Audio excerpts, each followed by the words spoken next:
তোমাদের সাথে মিছিলে পা মেলালাম, এই মর্যাদাটা তোমরা কিন্তু রাখবে।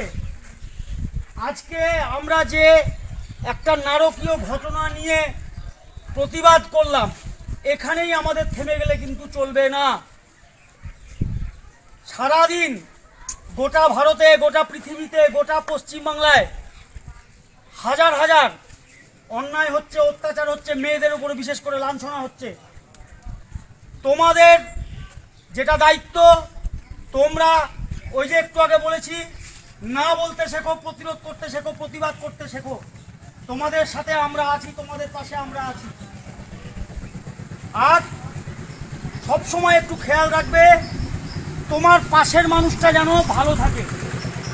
তোমার পাশের মানুষটা ভালো থাকলে তুমি ভালো থাকবে, তুমি ভালো থাকলে তোমার পাশের মানুষটা ভালো থাকবে। সেটুকু একটু লক্ষ্য রাখতে হবে।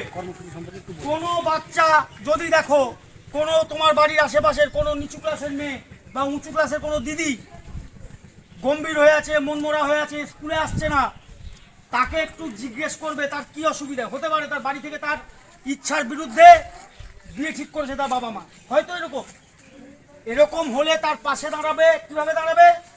আমরা আছি।